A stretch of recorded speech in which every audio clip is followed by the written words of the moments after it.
Hi everyone, welcome back to the Luxury Live Show. With me here is my gorgeous co-host, Fashionably Be Amy.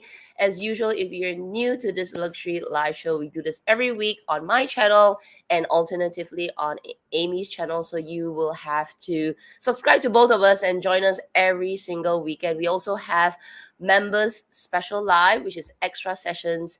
And yeah, you could be a community member or a crew member. So today we have a special guest joining us, and let me just bring her in. It is Jessiestyle. So exciting to have another new guest. Hi. Hey, Yes, everyone. hi, Jessie. So thank you for joining us. And I know today is early because look at me. I'm still. I just literally jumped out of bed. You look good. You look good. I am not a morning person. I'm definitely not a morning person. Oh, I am so not a morning person. I'm still up in the morning. I go to bed in the morning, so it's not good. So yeah, it is special timing. So thank you to everyone who is joining us. I know it's a little different. We also have another session that's coming up with new timing. So just look out for Yes. that. Also, Jessie, thank you for joining us. You look so beautiful. We love. I can see all the I handbags love at the your back. jacket. Oh, thank you. Thanks. You guys look great too. Oh, we made a call to all the Luxees last about two weeks ago. We said, look, who do you want us to bring on board for the luxury live show? And they were like, oh, Jessiestyle. So we had requests for you to come in because they know that you have an amazing pre-loved collection, and I've been following you for I think quite a while now, and I've seen your collection transform, so we can talk about that as well, as we go through the questions. We're going to do like an interview style with Jessie today, so definitely leave your questions, put a bunch of question marks, and you can ask Jessie things. Yeah, I've seen your collection transform from, I somehow remember little ponies. I don't know why. Yeah. I still have I used to do how many My Little Ponies fits in this bag, which I really want to bring back because I forgot that I used to do that. Someone reminded me, they're like, why don't you do that? How many ponies fits anymore? I'm like, oh, yeah. But yeah, I've always been into collecting something. So I had a lot of My Little Ponies. I collect things all the time. So I kind of just diverted my collecting tendencies to handbags and Right. And now you're collecting Hermes. Oh, I know. It's a bit dangerous. From My Little Pony, you have graduated to Hermes. Graduated to Hermes. I think for me, what for me, what you stand out in is the colors. You are a colorful bag person, and it's so Yes. exciting to see because, I mean, I think both me and Kat are very neutral. So I mean, I'll do Yeah. red. I love red, but that's about it. I'm not so adventurous with colors, but wow, your collection is so amazing, so colorful. Yeah, well, I love neutrals too because obviously they're easier. Like black Yeah. is the best, I think, for just fuss free. Anything. I love black, but colors are. I love. I don't know. Colors can be exciting as well. I don't love all colors, but I do enjoy experimenting with colors. So yeah, and Mm. Hermes have the best colors. I think that's why I think I got so into it lately because I realized how much colors they have and how many you can collect, and yeah, it's just unraveled a whole new Yeah. passion for me. You're definitely like you would go for the things that for myself, I wouldn't jump in because Yeah, very risk adverse. yeah, I do With like taking colors, risks. it's risky, right? Because it's risky, it's a little bit more challenging. But yeah, we can Yes. definitely talk about it. Why don't we just start straight Yes. into it? And yeah, I think we see some people coming in. Hi everyone. Remember, Yes, if yes. you're new, bunch of question marks. You can ask to Jessie, ask to myself or Amy. So yeah, Yeah. So I'll get started with the first question, and of course, throughout the interview, we can also pull out some of the questions from the floor. So Jessie, I know a lot of people already know you, and you were highly requested as a guest on our luxury live stream. But Thanks, for guys. those that just in case they don't, can you tell us a little bit about yourself? Anything that you want to share, like what's your Yeah. passion, your hobbies, your studies, anything? Well, actually, with my studies, I did study fashion design quite a number Ooh, of years ago. So I do have a degree in fashion design, which is cool. So I've always been into yes. fashion and researching designers and experimenting. And, I started out working in fast fashion. So I used to buy a lot of clothes every week. And now I kind of regret that. But now I kind of more into design and that sort of thing. So, yeah, I've always been into fashion. But I started doing my YouTube channel a few years ago when we went into lockdown in Melbourne. And I just decided that, jobs were unstable. I may as well just do what I want for once and something creative. And YouTube has given me that creative outlet that I've found hard to have, from work and whatever. So, yeah, I have a YouTube channel now. I love talking about what I love, which is handbags and, the latest releases and what I've explored with my handbag collection. And hopefully people find it helpful because, not everybody is so obsessed with handbags, but I like to share what I've learned from my own experiences. Yeah. Wow. I mean, for me, I don't have a degree in fashion.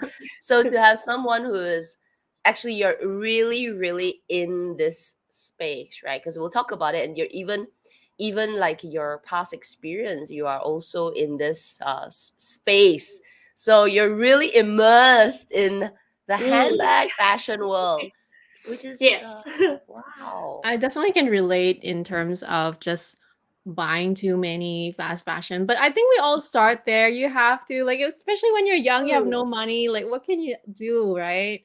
Yeah, And well, it's still fine to do it. It's just a matter of not going too overboard and not just buying when it's on discount because we tend to like. Anyway, in the past, I tend to be like, oh, it's just $5, but it's $5 you can save if you don't really need that item, right? So yeah, that's so cool. Okay, well, since we're, the three of us we have something in common, which is handbags. Can you show us your oldest and your newest bags? And also tell us how you got into luxury bags, actually. Yeah. yeah, well, my oldest. Do you want to see my oldest as in what the one I bought first, or as in the oldest as in the year it was made? Oh, both. Let's Oh, take a look at both. Okay. yeah. Well, one of my first designer bags, I probably don't have anymore. I think it was like a Gucci bamboo top handle bag. That was one of my first designer bags. And I bought that on Japanese eBay for super good deal. Like it was like amazing deal. And that's how I started getting into luxury because I noticed on eBay, like Japanese sellers, maybe 5 or 6 years ago, you could get really good deals on like Louis Vuitton, like pre-loved, like junk condition. I'm like, oh, it's like under $100. Like, wow. And that's how I got into it. But before that, I used to be more into Kate Spade and like Aussie labels, even Coach. That's how I started getting into even like Japanese designers because I went to Japan back in 2016 or so, and I noticed like their kind of trends. So I was into like Japanese label handbags, and then it went more into designer. It just slowly kind of crept into designer. And I landed a job at Saint Laurent about maybe 2017, and then that really opened the doors of luxury, like from the Luxury. boutique. Yeah, because I would never consider buying something luxury from the boutique. I would only consider like really cheap bargains on eBay. And then once I worked in luxury, I was like, well, I think I can buy a bag from here. Ah. So And that's sorry. one of my first bags that I got fresh from the boutique was a Saint Laurent bag. Where is it? Look at all her bags at the back. Wow, the yellow, the pinks. Oh I my had to god. be prepared. So it was my sac de jour. Nice. That was one of my Nice. first. So I never sell this because actually it's a very good like bag. But it was very special to me when I bought it. I got it for a very good deal because I worked there, but I still keep it. It's one of the few bags that I have considered to buy when I was looking for a nice little small tote that's good for work. It's actually one of their best bags. I still feel like it's well made, well constructed. You know, it's a Yeah, it's little low heavy, key. right? Isn't it? It's got a bit of weight. This is the nano. It's not that heavy. When you get into like the bigger ones, it is.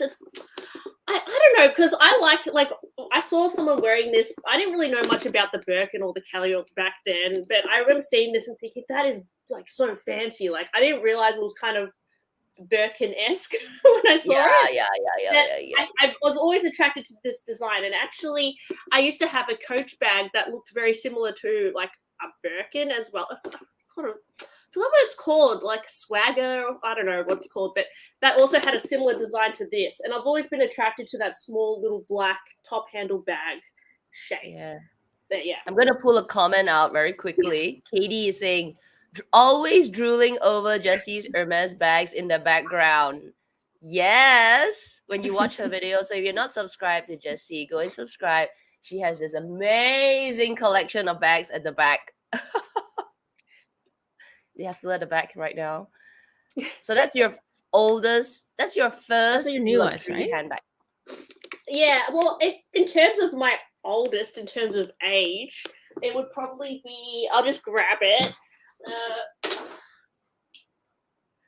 Like this bag. Oh wait, let me just go wow. change the layout a little bit. Let's see, how do I do this? Here we go. There we go. There we go. Yeah, so gorgeous. this bag. So it's a bit messy in my background, but this is from, That's all right. it's not that old, but it's from 1991. This Kelly. Wow. What color is that, and what leather is that? It's Rouge Vif, and that's the color I like. Yeah, and it's actually Courchevel leather, which is very similar to Epsom, but it's the version of Epsom they had before. Or Right. Courchevel was the original kind of stamped leather, and then they changed it to Epsom because they were finding that a lot of people were faking this leather really well. The replica market was able to mimic this, so they changed it to Epsom, but it's pretty much the same kind of texture if you look at it. And it's got gold hardware, and yeah, it comes with a strap as well, but because this is like from 1991, it doesn't have the little hook thingies. Yeah. And this is a 28, Kelly 28 in the Cellier. But it's crazy because it's 31 years old and it just looks so good. I'm like shocked by it. It's incredible. How often do you use this bag, actually? I use it like probably once a week, like on the weekend or something. Yeah. That's amazing. That's what I feel like with the Sally, I mean with the Kelly, if you get it in Epsom or this older leather, they just look exactly the same. I mean, obviously they look a little bit more used, but the structure, it holds up, it looks, I don't think it looks older than 5 years old. Yeah, it's incredible. It's like crazy. But I got this one from Finkelpuff. So it came from Singapore. But I think originally she sourced it from Japan or something. So obviously the previous owner didn't, I don't know if they used it much. It does have a bit of a ding at the back. I can see it has a bit of a, they've knocked it, but not too bad. So it's pretty good. Wow. Yeah, but it's actually, yes, because I'm also 31 years old, so I was like, oh, birthday year. Oh, it's your birth year bag? Yeah, birth year bag. Oh, that's so super special. Yeah, and that's the. Wow, look at that gold. My gosh. Absolutely stunning. This it's Yeah, showing and as pink, but I know it's a red, so yeah, my I like goodness. this color because it's like a bluish red. Yeah, it's a I true like red. it. And Rouge Vif, I think it's one of their like classic colors. Yeah. I put a lot of accessories on it, but yeah, anyways. I put a heart locket on here. Yeah. That's that. So that's your oldest, as in that's your oldest, as in 31-year-old bag. What about your newest bag? What's your newest bag? What did you buy? Let me have a look. It would have to be in terms of age. Probably I have my airbag or her bag. It's similar age, but I left that one in another room. But probably this is from 2020. So it's just a mini Super Evelyn. cute. But I got that from the boutique. Yeah. You got this from the boutique. Yeah. Ooh. How do you like the Evelyn, actually, the TPM? Well, I really like it. I love Clement's leather. It's really soft, and Mhm. I will say that this is pretty small, and also I'm not a huge fan of like how my lip gloss can just fall out when I wear it. It's open. But I like this bag. It's very easy grab and go bag, particularly because it's in black. So it's just like whatever, just throw this on. I also bought another strap for it because it comes with a really long strap, but I find it sometimes too long, so I like knotted it. Yeah. But you can buy like little separate straps and stuff. But I really like it. Like I would probably buy it in another color, like a fun. Because initially I wanted like a fun color because I'm not that into black for like this sort of bag that's so plain. But I asked for a fun color, but they eventually my sales associate who was helping me at the time offered me a black one. I thought, oh, I'll just take it, and it ended up being very practical. So I've never considered a TPM actually, because I wonder whether I would use it, but I can see how easy, because I think I've heard a lot of people say it's really flat. yeah. It's But you pretty flat, but you can. It also stretches out because it's like, well, you can get different leathers. I think they used to have it in Epsom as well, but they tend to come in Clement's, which is very malleable. soft. Yeah, it's Very very soft. So I Hmm. feel like it fits enough. I will say though, if you put a bag organizer in it, it will take up a lot of space in the bag. Mm. So if you want to be a little bit more like stuff all your stuff in there, then I wouldn't use a bag organizer. Although it will make it a little bit more lumpy when you use it. Right, right. Would you say that the capacity is similar to like a mini rectangular from Chanel? Yeah, I would say Yeah. so. But you could almost stuff more in it because it's softer, so you could like really pile it in. But again, you have to be careful that your stuff doesn't fall out. Because sometimes I've just had this car seat, and then you know when you're driving and your bag flies everywhere, and then all my stuff just falls out. So that's annoying. Yeah. Yeah, I think for me, the only thing that stops me from getting this bag is that I don't like the strap. I don't like the length, and I don't like that the bag looks. It's quite nice, right? It's leather, but then the strap is just fabric. It just, to me, there's a disconnect there. I don't know. Yeah. Does that mean you don't like? There's a new bag called the one with the H, and it's like got a canvas strap. Oh yes, that one's called. It looks like clogs or some Japanese clog bag. What is it called again? What is that? You know. Is it the new one where the H it's like flattened? Yeah. Oh. Yeah, I know which one you're talking about. Let me just look it up. I'm mental block. What is it called? It's Geta bag. Geta, yeah. Yes, thank you. I also see you guys, because I'm on the fence about that one. I'm not sure about it. Yeah, I agree. It's one of those things where the bag looks nice, but then the strap is like, I don't know, it just doesn't. I get where they're coming from. It's definitely more comfortable for sure. And it definitely feels more like it's like a practical bag, something that you want to just wear on your casual days. So I think that's probably the direction they're going for. However, I still feel, yeah, I would still rather get the one that I have. I don't know, which is the Della. But awesome. Yeah, I like the Della actually. I like it's a question on Della. Okay, let's pull that since you're talking about it. So it's from Tracy, Jessie, Kat, Amy, I love you girls. Thank you. Will you, Jessie, ever buy the Della bag like the one Amy owns? It's one of my favorite Hermes bags.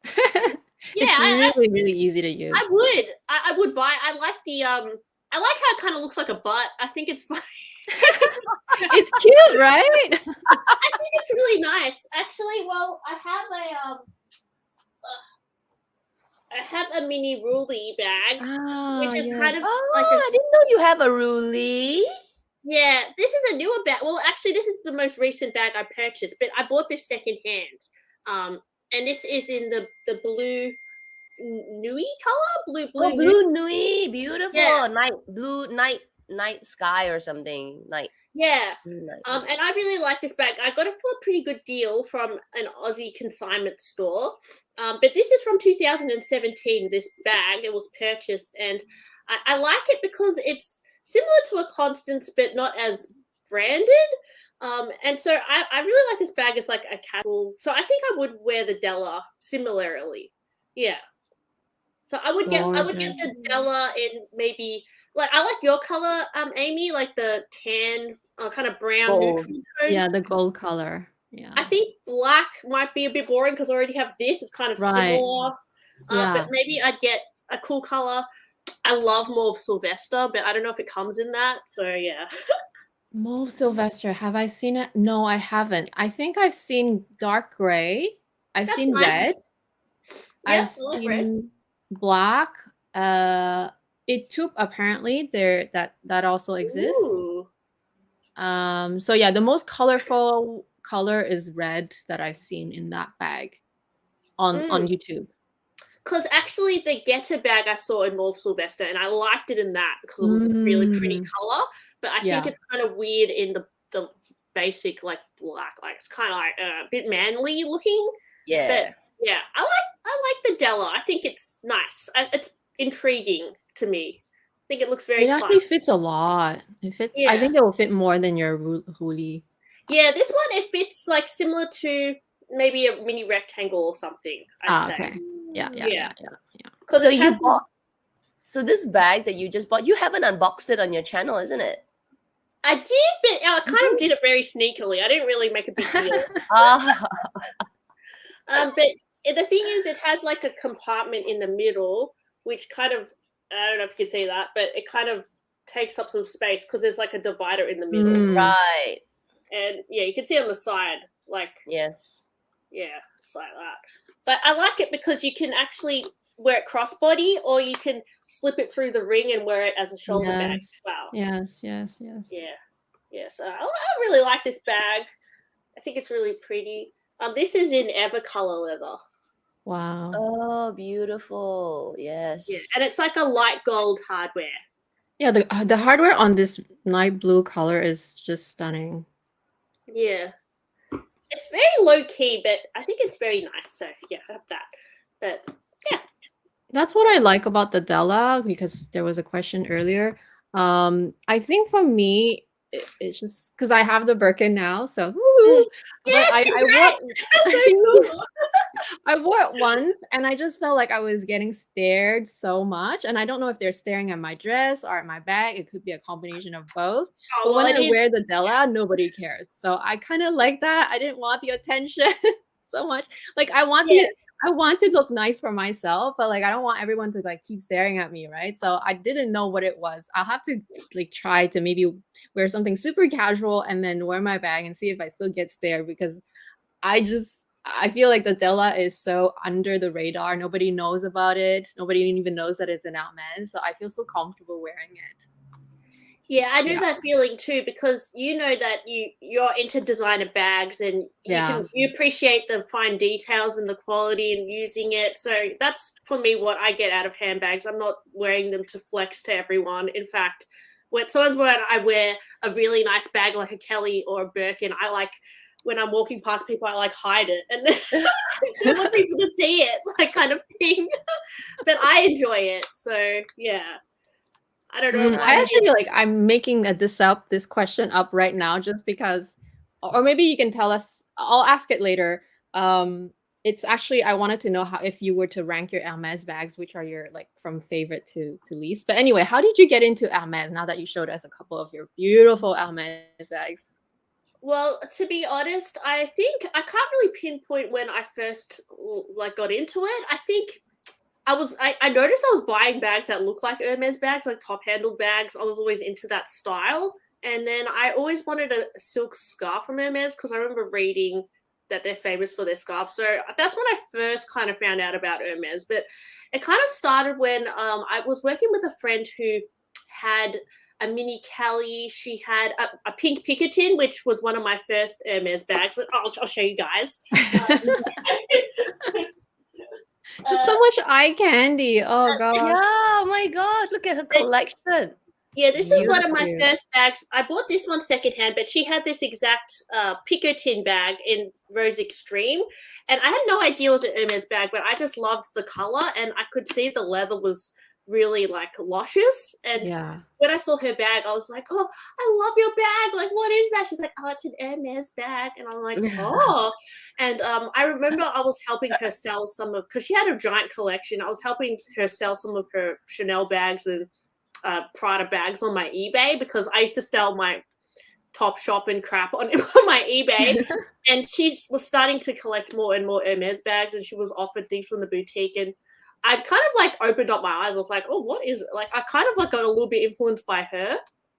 And then a few years later, I found this on the secondhand market, and I bought it. And I was still kind of that was kind of the start of it, but I wasn't fully into Hermes until probably like the last year or so when I worked at the Purse Fair, and I was surrounded by more secondhand bags. And I also noticed how the Hermes bags held up a lot better than all the other brands in the boutique. Like there were vintage ones, like even from like the 60s that I saw them come back from the bag spa, and they were from the Hermes bag spa, and they just looked like new. I was like, shocked because I don't know any other brand that you can revive to that extent. Yes. Like even a Chanel bag, no way like a Louis Vuitton can be like maybe sometimes, but they always kind of look a bit older if they're from like, you know, the 80s or something. But Hermes bags, like they can be from like the 60s and look new. I just can't understand. Like, so that's kind of like what really got me into it recently.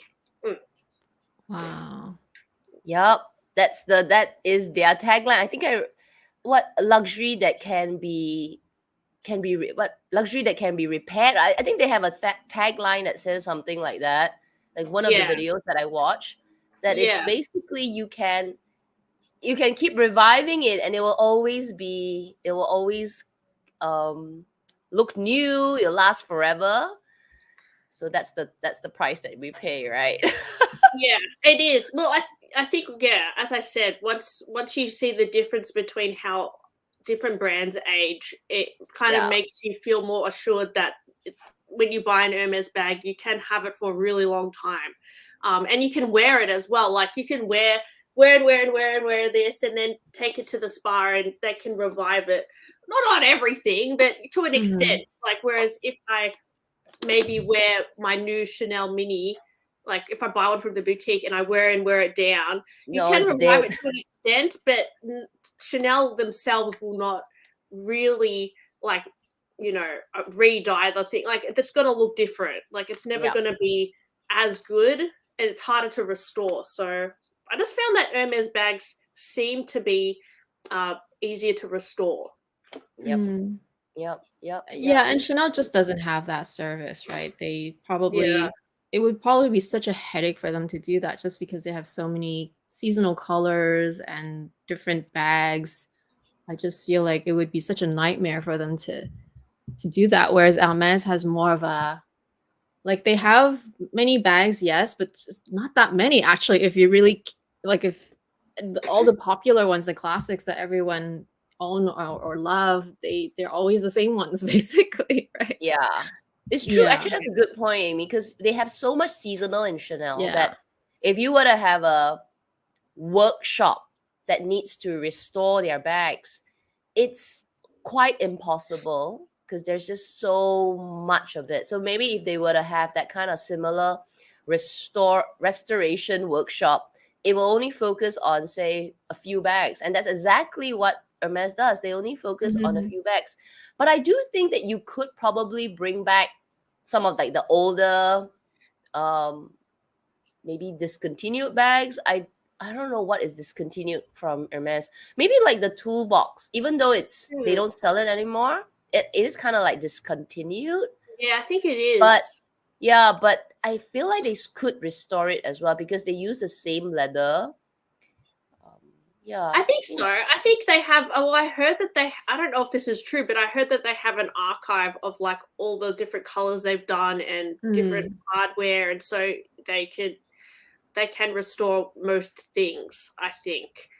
I don't know if you. I think you have. I think you've watched Winnie Y's channel when she like restored her Birkin 30 from like, I don't know, the 90s, and it was like they matched up the leather to the panels Yep. to the same color, and they like that's Incredible. crazy that they can do that. Like if you took a 90s bag to Chanel, they would be like, well, we can't do anything with this. Like no other brand would be able to restore that. Like that's like what I'm saying. It's just like crazy what they can Yeah. do. But I I who think knows? Chanel used to. They used to offer it to select clients to Yeah. restore their bags, but not anymore for sure. Especially now with the 5 year. I think they're just trying to really limit to just giving the, they call it the warranty, but it's basically if there's any issue within 5 years, then they'll take a look at it. But yeah, in the past Yeah. they used to, and I know about this because I kind of talked to our Chanel store, the old director back then. She was very, very knowledgeable and very, very nice too. So like she told me about this one time. And it's so funny because I know we're diverging, but like she told me stories about how she would try to help as much as possible, like her clients to like if they want to restore their older bags. But there was just one client that was so ridiculous. Literally, she did not know what happened to her bag, but it just felt like someone has like thrown out in that bag and maybe Ew. got like it was just so disgusting that she was like, okay, I have my limits too. It's like, no, we're not accepting this bag. We're not sending this to France, right? It's just so ridiculous. I don't know if maybe too many people took advantage of this, or it's just like, Who and knows? now we just don't even Yeah. have this anymore. There's no such service anymore.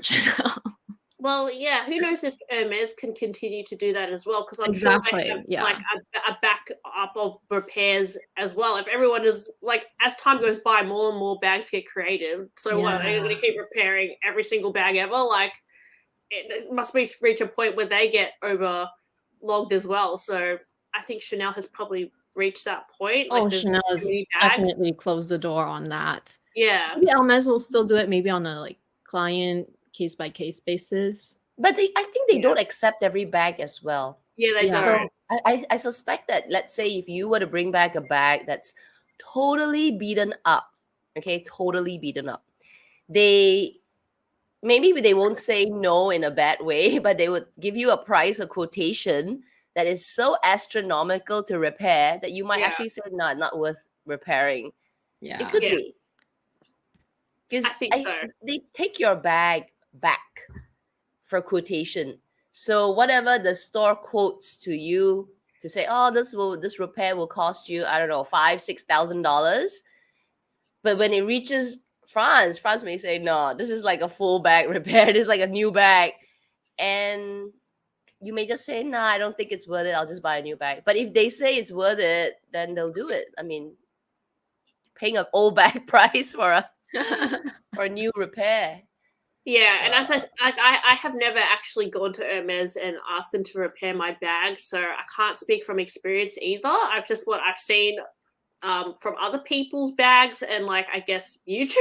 So that's it. But even I think the way that Hermes bags age, they age in a way that looks quite good. Like even when they're worn in, they still look good to me. Whereas sometimes other brands just look a little bit tired, like they don't age in the same way. Yeah. So anyway, that's what got me into it mainly. Nice. Okay, I'm gonna There's ask the this next question. one. Oh, sorry. Oh, sorry. You go ahead if you have. Okay, I'm gonna ask. Okay, why don't we finish this one and I'll ask a question. Okay. So Nadine has a question about what color Constance would you consider getting, or the mini Kelly? Oh, I'll just take anything.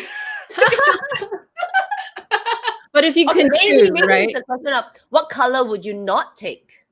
For Mini Kelly, I would literally take anything. I would just be like, give it to me. Like, I don't love yellow, to be honest. Like, that's probably my least. Like, I actually used to have a yellow Chanel flap, and I sold it because I just don't wear yellow. Like, it's probably my least favorite color. So yellow with like lime. I don't really like lime. But I mean, Mini Kelly. Oh gosh, there's like too many options. Like, I think it'd be so nice in black. Like, that is just a little black. Like, it's so like that's just like so pretty. But obviously, it would be so nice in like pink, like Rose Sakura, or even you know, I've seen special order combinations that look really pretty as well. Like I even like the idea of like bright interior and then like black on the outside or something. But Mini Kelly, I think you could go any color because it's so cute anyway. You could just get green, blue, like anything. Constance though, I think Constance. It's a bit tricky. I think in the 18 you can get away with most colors, but maybe in the 24 it can look a bit weird in a super bright color. Maybe then I would go like a neutral in a bigger color, and then in the smaller size I would go like anything like pink or. I'm not a huge fan of all blues either. Like I find blue sometimes a bit hard to match to things. I don't know. It's just like I'm more into like reds or pink or purple than like blue and yellow. Yeah. So Totally similar. yeah. I can't do blue. I never wear my blue bags. Yeah, I do have a lot of blue bags, but like I don't know if you see back there, I've got one there. But I'm not like I like navy, like even that Navy's kind of like black. navy. But I tend to prefer black or I love the color anemone from Hermes, which is purple, which I know a lot of people wouldn't like, but I love that color. I don't have anything like that. I love I really like the color bubblegum, which is like a pink. It's a bit of purple undertone to that color. Yeah, I love that color. Yeah, I mean, probably anemone and bubblegum are colors that I would love to have in my collection, I would say. Yeah, blue. We just had a conversation, myself and Amy, about blue bags. It's like, it's a nice color. Like there are so many shades of blue, but it's not a color that is I don't know. It clashes with things. Like if you wear blue jeans, then it was blue bag. It just looks quite blue. I don't know. Something about blue bags that if you don't get the right tone of blue, it's actually really, really hard to match. Yeah, I think that navy is not so hard because you can always match it to denim or like more casual look. Like I think even black pants with the navy and a white top like kind of looks kind of flows. Yeah. But with red and pink, I feel like I always match it to my lipstick or my eyeshadow or my nails. So it matches my body more, like pink and reds and even purples. I don't know, for some reason suits me a little bit more. But when you go into blue, it can kind of look a bit random. Yeah, wearing jeans or something, like a little out of place sometimes. Yeah, doesn't really go unless it's your coloring. favorite color. Yeah, and that's different, right? Like I do have this blue bag. Wait, let's grab it. I have this blue bag. Yeah, but that's almost like a teal color. It's like almost green. Yeah. What color is that? This color. This is blue atoll. So it's like a Tiffany color. Yeah. It also has a bit of green in it. Yeah, like I like this color, but I think I just like this color as a color, so that's why I'm okay with it. But I tend to like not love, like I used to have a blue electric mini bolide, and I didn't love the color. Like I just not that into like bright blue. So that's why I got rid of it. But yeah, it's just like not my favorite. I don't hate it. I think that's what it is. My favorite. Yeah. Yeah. Beautiful, beautiful. What do you guys think about orange? I can't do orange either. I think I don't know. I like orange. It's this. I don't know. Maybe because my skin tone is very like I have a cool, almost like on the green side skin tone. So I can't do those colors very well. Like when I wear green, it makes me even more pale and like kind of dead. Not dead, but like sickly. You know, like it just makes me look not. Yeah, same with green yellow. Red to brighten my complexion and to like make me more lively. Yeah, actually, I find some beiges and yellow colors do that to me. It look sickly. Like some beige, like a beige trench coat. This one, because it's got a bit of black in it, I can kind of deal with it. Yeah. But sometimes if it's because it brings out that the yellow undertone that we have. Yeah, it just brings it out. It's like you brought up the exact, like I have this top which is in beige, and look the difference. Like it brings me down. Like just literally became lifeless. It makes me look dead. Yeah. So it's same tone too, of course. Yeah.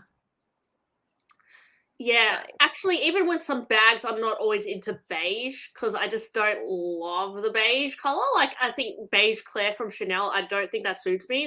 That sort of Yeah. beige. Yeah, so stuff like that. Ah. Even though it's pretty, I just think it makes me look a bit drab. Yeah. Mm. Same. I think Kat can pull it off though. Like you definitely Yeah. do very well in greens and oranges. I can't. For me, anything that is less pale than gold color, I probably will not look good in. I need a darker brown if I ever go, the beiges. It has to be so rich.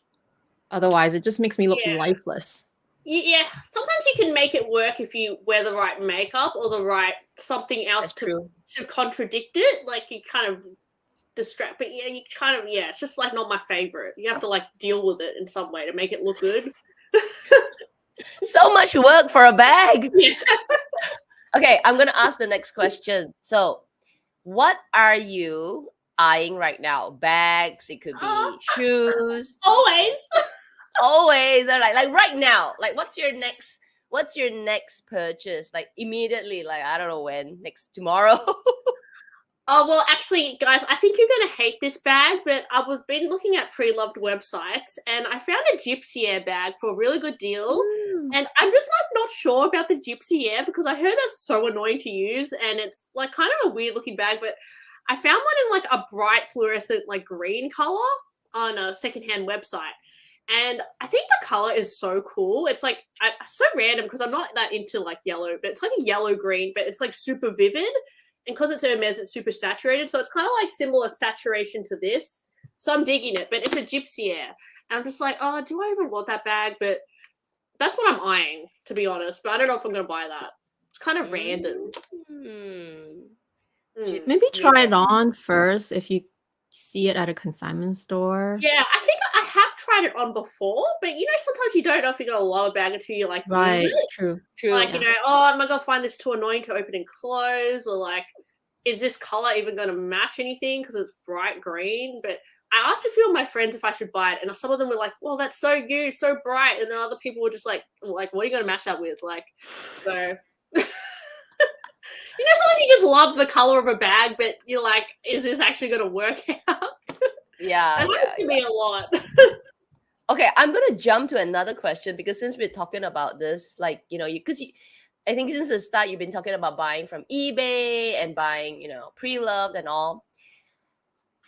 How do you know what's your tips on buying pre-loved? Because when we were calling out like who do you want as a guest, everybody said, oh, Jessiestyle, because she's got all these experience in buying pre-loved. We can talk about a little bit of authentication.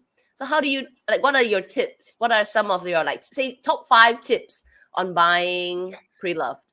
Well, I would say to find the best deals, like obviously just get to know your local consignment stores. So in every country that will be different, and then find out like what time that they usually upload their products because you can get the best deal because you're new to seeing the upload. And also on eBay, I like to save searches. So if I'm looking for like a Chanel mini square, I'll save the search and then I'll get email notifications when new arrivals come in. And that way you can find like something rare or a really good deal. So that's how you find like the best. That's how I find like the best bags when they freshly uploaded. You just have to keep stalking. But in terms of authentication, that's something that you can't really deal with until you get the product because I usually would go to a bag spa or something and use Entropy because then they can use the scanner on it. That's one way, but I would probably do at least 2 or 3 authentications per bag just so I've got a few opinions because you can do the online ones as well, but I just think it's best to go to an expert or even sometimes compare it to ones in the boutique. I do. Something like that.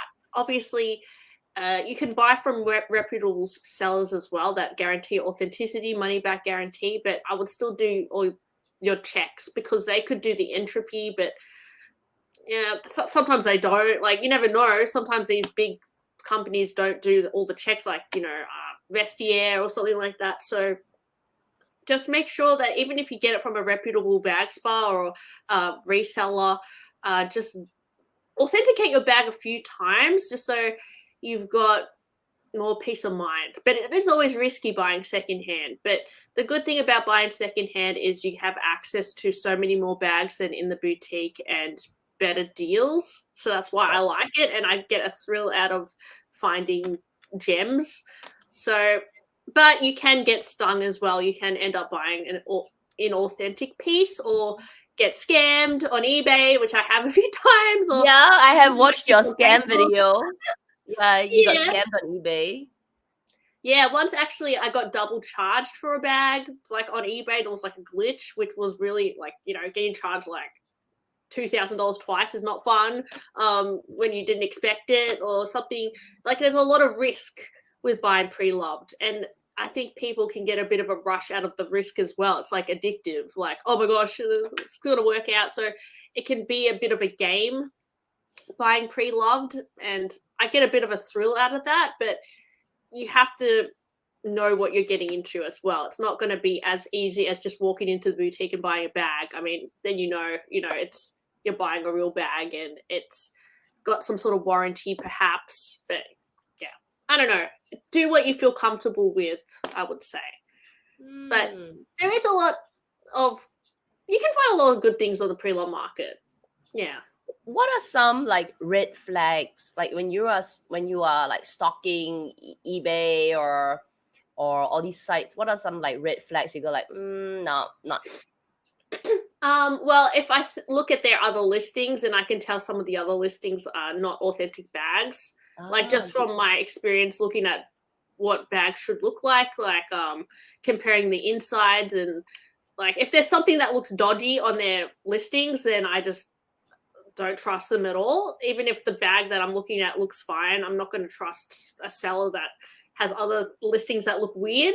Good point. Just things like that. Like obviously look at the reviews, look if they have feedback. I mean, even that can sometimes be iffy. But on Facebook as well, I guess there are people who have a good reputation, so you're more inclined to trust them. In the past, I used to meet up with people and buy bags from them because I could see it in real life. But there is a bit of a risk with that too, meeting up with a random. So, I mean, yeah, I mean, and I think with selling my bags as well, I always get people emailing me from overseas wanting me to sell them my bag, but I'm a bit scared to send my bag overseas.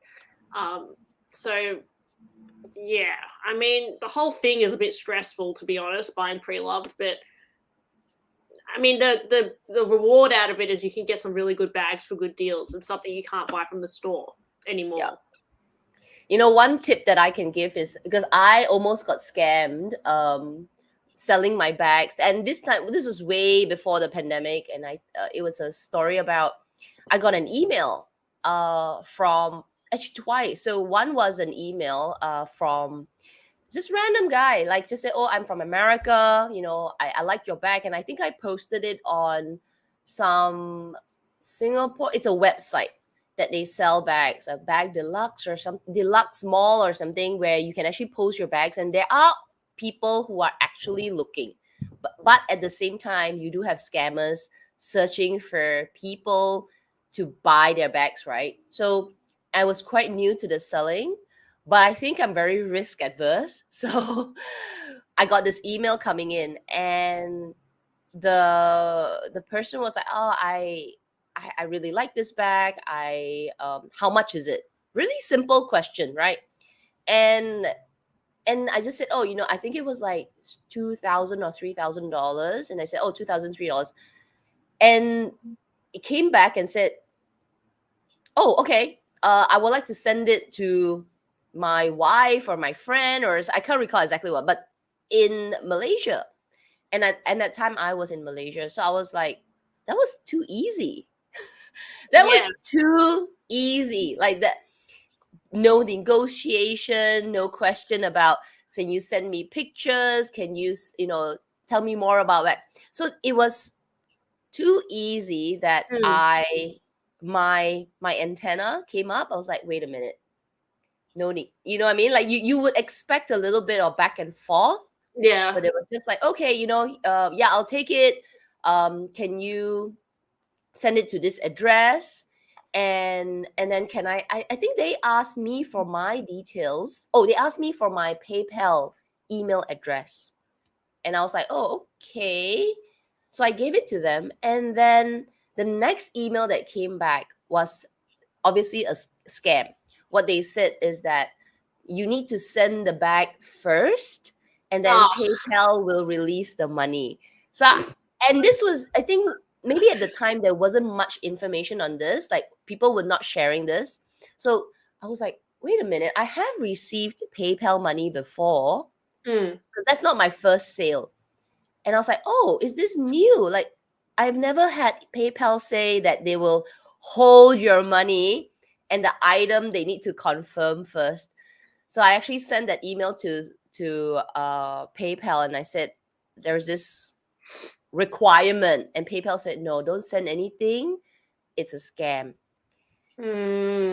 Yeah. So you Yeah, a actually lot of have people to be like on that. guard. Like on guard when you get emails on this, like, that either it's too easy, the sale's too easy, or they kind of give you this kind of new requirements that you're like, wait, check with PayPal or check Yeah. with Well, when I have sold bags to people, I usually like to meet up with them locally so I can talk to them and see if they're a real same. person. Because obviously, there's people who are legitimately just looking to buy bags and they're bag lovers. And sometimes I've actually made friends from just selling my bag, or even me buying a bag. I've made a friend with a few people, which is really cool. Because I've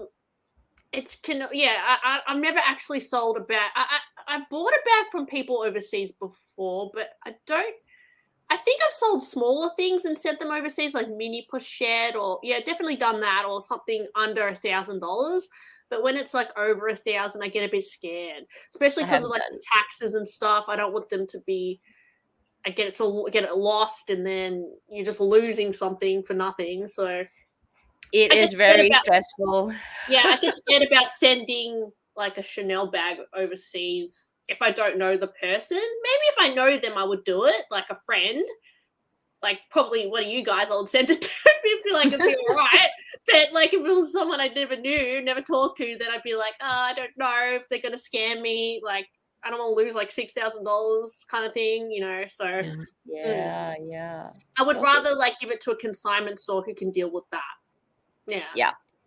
Which is why probably the consignment business is booming, because it takes away the hassle, right? Yeah, exactly. And it's going to keep booming because people are going to keep selling their bags and buy new bags because, the bags keep getting released. And I think the hype is still there for now, but we'll see if the hype dies down eventually for bags. I'm sure it will eventually.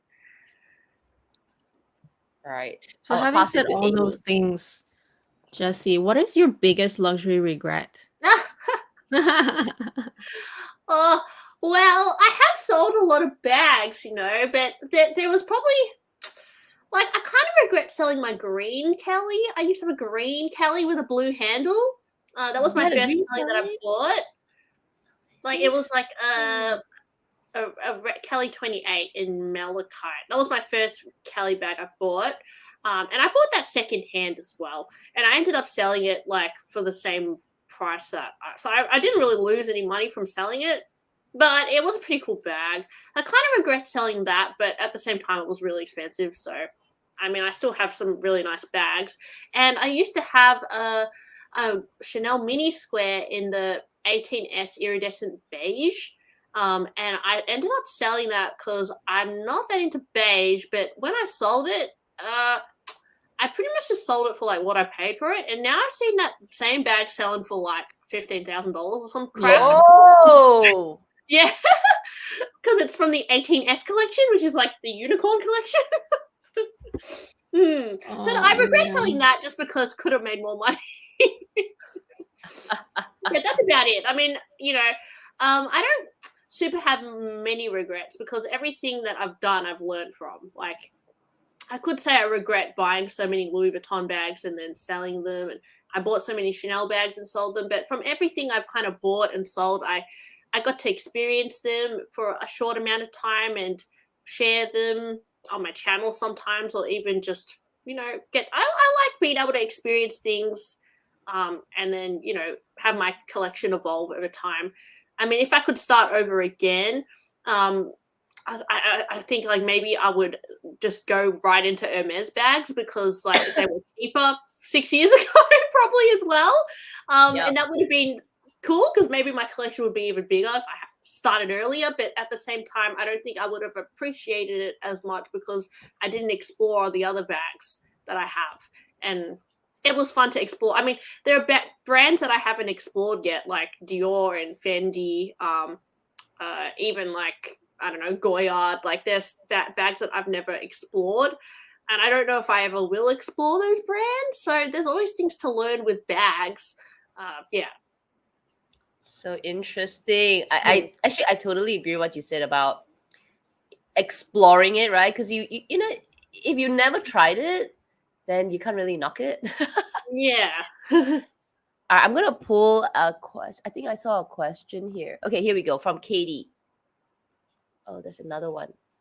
Jessie, I'm wondering how much over retail are you willing to pay for a quota bag? Trying to figure out if I should start a journey or hit the resale market. Okay. Oh, okay. Well, it's kind of sometimes hard to know what the retail is, because it depends on the leather and the size, and I mean, even the year. So, like, I'm gonna be honest. So, for my Kelly 28, the red vintage one, I paid about 15,000 Australian dollars, right? So that's still a lot for a vintage bag. But I'm guessing that's about retail now for a Kelly 28 Yep. Australian. So I didn't really pay a premium, but at the same time, it's old. So you could argue that that's overpaying.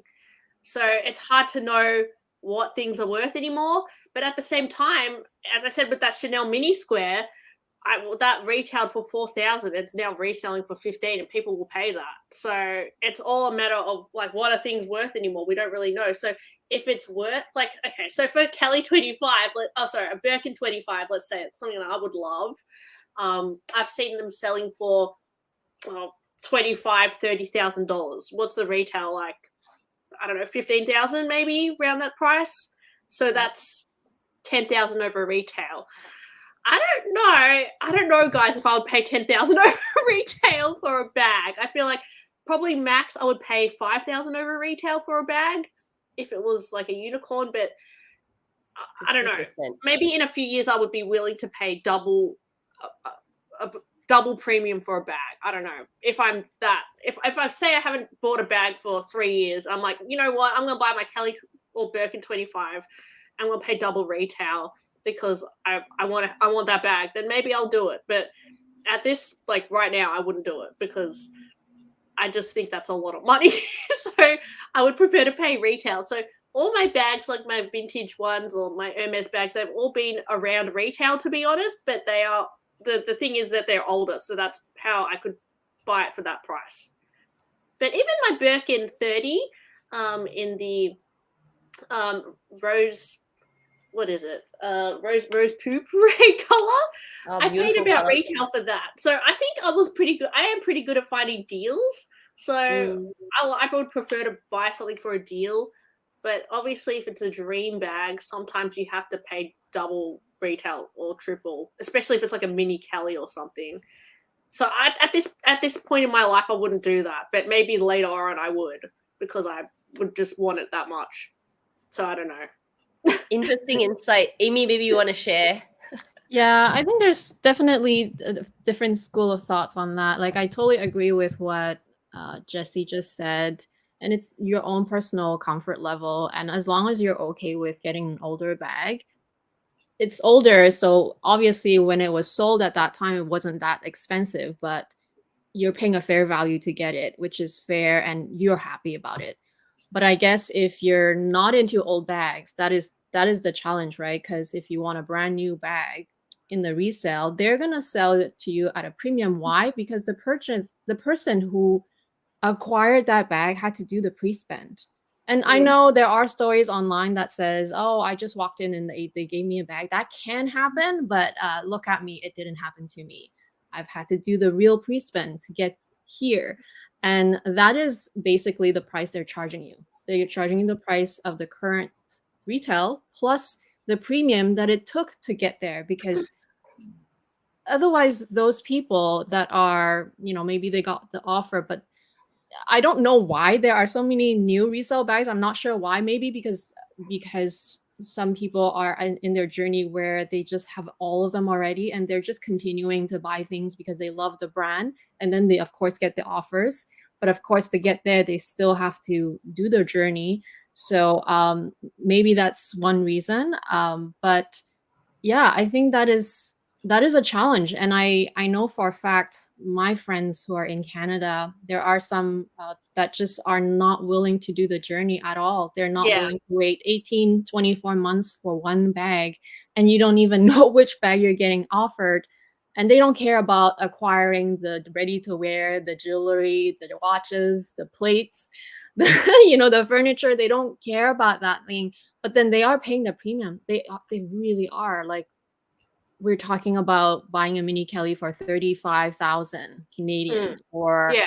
getting a Kelly 25 for 30,000, a Birkin 25 for 30,000. Like, that is the kind of price you have to pay, because if you're not willing to wait, and especially if your country is so hard to acquire them, that is what you have to kind of do.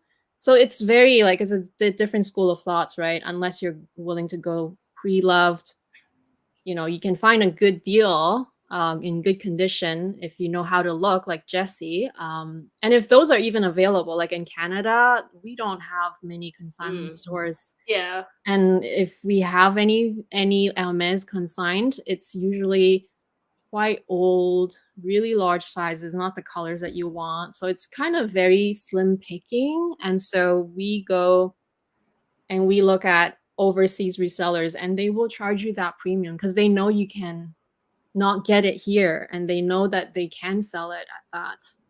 So it's very challenging. It's so challenging. Some people would just rather pay the premium and be done with it. Like, honestly, I get it. Like, if I was older, maybe if I just had more money coming in, I would just be like, who cares? Just pay an extra 10K. Who, like, at this point, like, I want the bag. Just give it to me. So honestly, if I was at a different stage in my life, I would probably do that, because even if you do play the game at the boutique, you're never guaranteed anything. Like, you're just throwing your money at nothing. I would still shop at the Hermes boutique to buy scarves, and because I still like the stuff. Like, there's a lot of stuff I like at Hermes that I would just buy, but I'm a bit scared to do it in a strategic way to win a bag or whatever, because I don't know if that would happen to me, especially in Melbourne. Like, it's probably very, very hard. So I don't know, but that's how I feel today. But maybe in a few years I'll try my luck. So yeah. I think with the point about some people, depending on your stage of life, where you say, you know what, forget it, just pay that premium, whether it's double or like 150% more. Yeah, you can always make more money. I mean, yeah, but the thing is, there will come a point where actually that, compared to a year of wait and unknowing wait, it's actually worth just spending that money. It will come a point where your brain will think that way, and it's not because you want to waste the money. It's because the pros and cons, right, of stress of waiting and going through that whole thing. Actually, you just want to enjoy the item now, and you can afford it. So yeah, exactly. Why not? Yeah, why not? Yeah, I agree. Why put yourself through that stress or like anxiety of, oh my gosh, I'd rather just spend the money. Like, I'd rather just work harder to make more money. I don't know. Yeah, exactly. It's true. It's and I think a lot of, maybe some of these people, they have already tried the journey, and you just don't want to buy. There's nothing to buy. Even if you force me to buy, there is nothing to buy. So yeah, just get it from the resale market. Yeah, I think double is acceptable, because really things in Hermes are expensive, right? I think you haven't really been shopping, right, at the boutique, right, Jessie? Because you mainly pre-love. I've just been buying. I do buy stuff from the boutique. Like I bought a few scarves, some like plates, like for birthdays and stuff. But nothing like every month I'm going in and spending thousands. It's just like over the years I've bought a lot. I've probably bought like 20 twillies. Like I bought a lot of silk stuff, but I haven't like strategically bought from every category, which I know is what you should be doing. Like ready to wear, fine jewelry. Like I haven't done that. I just buy things like because I really like the silks, so I will just go there and buy it. But that's about it. Like I haven't bought click H's or as I said, fine jewelry. So no, not really. I just buy whatever. And as time goes by, like my sales associate has changed because they leave, and so I haven't really played the game properly, if that makes sense. And it's and if you do, you will realize that you could easily walk into the store and step out spending $5,000, and it's That's and kind of at $5,000, and it's not a lot because you buy, say, a pair of shoes, you buy a few scarves, you buy a top, and that's already about $4,000. A pair of shoes is about $1,000. A scarf is like $600-700. You buy a couple of them. You buy, and I haven't even touched jewelry. I'm just touching like shoes, scarves, and what else? Maybe a t-shirt. A t-shirt. Australia is quite expensive as well for shoes and stuff. Like I bought some boots, but like comparing, like I think if I went to Europe, I would buy more Hermes shoes because I think it's cheaper, and I probably will go to Europe in a few years. So maybe I'll spend up there, but I don't know. I don't know if it's worth it. Like I'm kind of scared to like be like, okay, $5,000 today, and then next week, okay, let's go again. Yeah, and you do it a few times, right? So like, gosh, like I'm not earning that much to do that. It's like unless I was at a different stage in my life where I'm a bit more settled and I just had all this like, disposable income. Like I'm just gonna buy 20 shoes now. Like maybe then I would do it for fun, for entertainment. But at the moment, I'm like, I would get anxiety if I did that every week. Yeah. And if you think of it, like, so if you go 3 trips to Hermes and you spend 3,000-4,000 per trip, right? That's only 3 trips.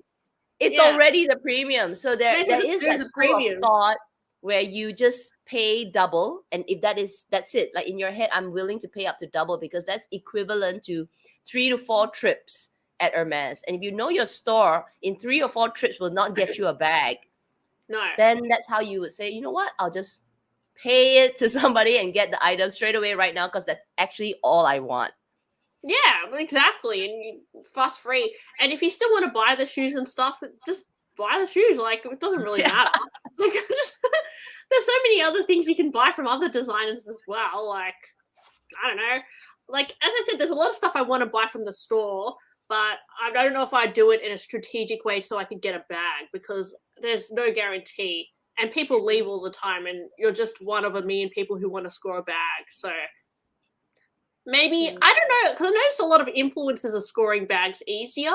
So maybe if you are a somebody, it's easier for you. If you have connections, who knows? We don't know. But at this point, I think I have no chance in my current state in life. Yeah, it's not to say no chance. I think it's just maybe how you go about it. I don't know if there's any influence. Do you think so, Amy? Do you think there is some element of that? Well, I'm not aware of any in Canada. It's probably impossible. In Canada, you probably cannot bypass that. The system is pretty strict and the stock is just ridiculously low. Yeah, but maybe in Europe, since there's so many more options and stores and country, like you can travel from France to Italy, like you can go within a day, you can come back like that. That might be possible. I want to say certain cities in the States seems easier just because we've heard many stories on YouTube that happens. But aside from that, I honestly think some countries are just not, it's just not possible to do, especially when you only have one store in your entire province or entire then it's just not like there's no bypassing that I'm aware of, at least. Yeah, I You think if know? I went to a different country that it was easier Yeah. to explore something, then yeah, I would try my luck in the boutique Yeah. and buy some shoes. Like, why not? But where I am now, no, I don't Yeah. think I have much of a chance. Like, I know who I'm up against. Like, very, very like affluent people. I just have no chance. Like, why would they offer it to me? It'd be stupid to offer it to me. So, I don't know. That's like how I feel. Who knows if I'm correct? But it's just the gut feeling I have. So.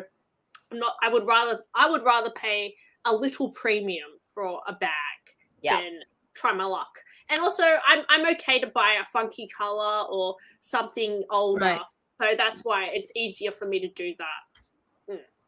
Yeah. I will also comment on when you said double is acceptable. I would have to totally agree because I have never even seen at double. Like that would be a great price if I can get it double and then just like pay that premium and be done with it. I feel like that If also. I sold my Birkin for a double, would you buy it? Yeah. Oh, maybe. Your Birkin's brand new. I would buy it in a heartbeat. Oh, okay. Because So that's Kat the thing, sells the like, Birkin for like- double what I paid for it. Actually, it's a deal. It is a deal because for example, I just told you in Canada, you cannot get away with at least between 2 to 3 ratio spending to get. Yeah, I believe that. Yeah, that makes Because sense. you have to wait your turn, which is there's not it's never less than a year. It's usually more than a year. And so within that year, it's so easy to spend. Like you said, 3 trips, you're already buying you already spent $9,000 to $10,000 easily, and that's just buying a couple things. And you're not even touching jewelry, yeah? No, exactly. So if I can find a beautiful like your Birkin at double the price, like if you were to sell me at double, I would buy it. Except I just got it, right? But I'll buy your Kelly at double. Like, you know what I mean? Yeah, I think the highest I'd go is like 25K. To be honest, for like a 25 Birkin 25, I think that's my cap. 25K. No, Jessie, that's too cheap. That's not. Sorry. That's too cheap. 25K is too cheap. Yeah, you have to but go you're talking about brand new though. You're talking brand new from like brand literally new, brand new. So from if you get store. maybe if your Birkin 25, the one that you're looking for is say 5 years old, maybe 20. No, I don't know. 5 years old is not that long. So I'd have to save at least 35K for Birkin 25. Okay, for a Birkin 25, I think unless you maybe some funky color, it would also be around 27. I just want black. I think black would be but nice. it's black 29, 30 at least. I just want the black one. Easily. Yeah. Oh, okay. But it depends on the stock too. Like I said, in Canada, there's not much consignment, so it's so hard to even find new consignment. And so I think that is the reason why even the consignment, like if you were to buy a brand new resale, it's already higher the price here too. Just because the journey here is just like that as well. There we go. They kind of match up, right? Catherine. Resale is 34,000 now. Yeah, I guess I don't know what I was thinking. 25K. I just had wishful thinking. Maybe if it was like 10 years old, then 25K, it's possible, but it's much older and it's a funky color. Weird really color. Like I have seen some for that price, but there might be a bit of wear and tear and weird color. Yeah, so I don't know if I would be willing to spend that much on that kind of thing. Exactly. You may as well just spend an extra 10K, right? Interesting. It's interesting, because you kind of like, the pre-sale market sets the price. Yeah. And resellers just kind of like look around and say, okay, we're gonna, price it around this price. So they have sort of like a unspoken consensus on the prices. And you kind of know it. And even like Hermes knows it because they won't sell you the bag unless you've done some form of pre-spend. Yeah. Oh, guys, I have a question for you. So if you, in the future, never got offered a bag again, but you really wanted another Birkin 25 or Kelly 25 or whatever, would you spend 35K? And how would you feel about carrying around a bag that you spent 35,000 on? You mean buying in the resale, right? Yeah. I do Because it. I feel like me carrying around a $35,000 bag, I'd feel a bit like, oh gosh, like Yeah. this is like so much I just spent on this. Let me see. Like, I don't know. Okay, so for me, I'll answer it. For me, right now, and at this moment, if I'm gonna pay 35,000 for that Kelly 25, I will only do it via my journey because I'd rather spend, because say the 15,000 for the Kelly, right? But 20,000 it goes towards pre-spend, which, you know, arguably I'll probably spend more than $20,000 on pre-spend, but at least I feel like I am okay with doing the I'm okay with We doing the have all the journey in the sense items. that I'm okay with waiting in a sense that I just still want that experience, at least right now. I'm not at this point where I can just throw that as a premium to buy it. Like you Yeah. said, I'm just not at that point yet. I'm still okay to visit my store regularly, do the pre-spend, do the journey, wait for it, and get it. Obviously that comes with its own challenge and anxiety, all that stuff, but like buying it resale and paying straight 35,000, that also comes with other anxiety. It's like you carrying exactly what you said, carrying $35,000 worth of bag that you just you just paid for. That alone also is kind of like such a concept that I'm not, like, my body is just not able to kind of compute Yeah. and deal with right now. But who knows, maybe in a few years when I'm like, I've been a client of at Hermes for so long and I've gotten like I've gotten Numb to the more than thought. I've enough, and I really don't want to wait anymore, and I just want, like, I want a bag and I just want it now, then yeah, I'll do it then. But that's gonna be a while because this moment I just can't physically accept that yet, I think. Yeah, I feel like I keep raising my threshold higher. Oh, that'll naturally happen. Yeah, it does. I think for me, if let's say I never get another bag from the store again, and I'm kind of like looking for my last bag, and if I'm able, and that kind of like really is like my last bag, I actually could do it. I mean, I think I can sort of visualize myself doing it, but when I'm doing it, I'm not sure. But because it's, if you think of it, if that's like your last bag, like that's the only one you want. Yeah. And I'm just not into buying from the store anymore. I can sort of. Yeah. For me, I think in a few years, now thinking about it, I think I would do it. Especially if I didn't, like, say now at the moment, I'm kind of just mainly into Hermes bags. If I didn't buy that many bags in the next few years and all I wanted was a Birkin 25, well, I would do it. Like, because that's what I want. So I'm going to get it. Like, you're going to figure it out. So yeah. if you Just don't buy anything. Like, just be a good person. Don't buy anything for a year. Put all that money and just say, that's it. That's all I want. That's gonna make me happy. I'm gonna die with my bag. Bury me with it. I think I do it. But I mean, we're talking about like the last bag, right? It's really like the last or the ultimate, like the bag that I always wanted and just cannot get. Yeah, I do it. Especially if I really don't bother with the whole H relationship anymore. I bought every single shoe. That's it. Yeah. Yeah, I think in a few years, if I find I don't want to do the journey, I would do it. Why not? Yeah. It's a lot of money to think of it. Like it's like oh my gosh. But people buy watches that cost 30, 40, 50,000 and is hanging on their wrist. They buy. So what's the difference with a bag? People buy the Chanel Minaudier bags for how much? Exactly. Yeah. Right. Like You can walk into Chanel today and buy some freaking bag with sequins and pearls, and they're like 30,000. You're like, and you get nothing out of it, right? So yeah. it's just Yeah, a little I think for tip me of the the difference is mindset, Yeah. I think there's no wrong way or right way of doing it. I think the difference for me right now is that I'm still enjoying the things that I buy at Hermes, Yes. right? So I'm okay with buying those things. It just comes with the weight the wait is the hard part, like not knowing when you're actually getting an offer. So that is definitely something that you need to know, that you need to be prepared mentally to put up with, because that can be so difficult. And just because my journey was kind of public in a sense, like everybody knew and like everybody was rooting for me and everything, but you know, even people who are like getting upset for me, that also gives me anxiety. I'm like, I'm sorry, I have nothing to show for it, right? So like it's sort of like you have to be ready for that mentally. Yeah.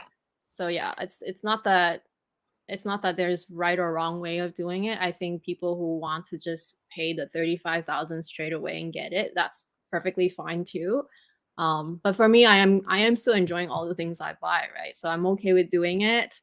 But yeah, if I let's say like if I do that a couple more times, I may get tired of it and I'm like, you know what, forget it, I just want the bag. Then yeah, I'll just pay for it. Let's divert a little bit from Hermes. Yes. And we blame it on Jessie because she's got a huge Hermes collection. But I'm gonna pull a question from Vivi on Chanel. let's talk a little bit on Chanel. Let's give Chanel some love. Hi Jessie. How many Chanel bags do you have left?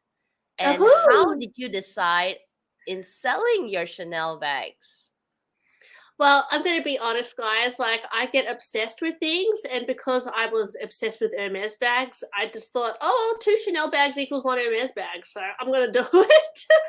And I don't like having more than 30 bags, so I decided to sell some Chanel bags to buy Hermes bags. So, for example, when I bought my Lindy bag, I decided to sell my Chanel 19, and that would pay for the Lindy, just because I felt like buying that at the time. So for me, my bags, I don't see them as things I'm going to necessarily have forever. I don't know if I have any bags in my collection that I'm like, this is a forever bag. Because honestly, as time goes by, as my style changes, as my life changes, I'm very like, oh, there's always going to be another bag that I want. So I'm not that like attached to any of my bags, to be honest. So it was simply that, like, I wanted to buy another bag. So I sold a lot of my Chanel bags, and I used to have quite a lot of Chanel bags, maybe 15 or so, and now I only have 5. So I really cut it down. Yeah.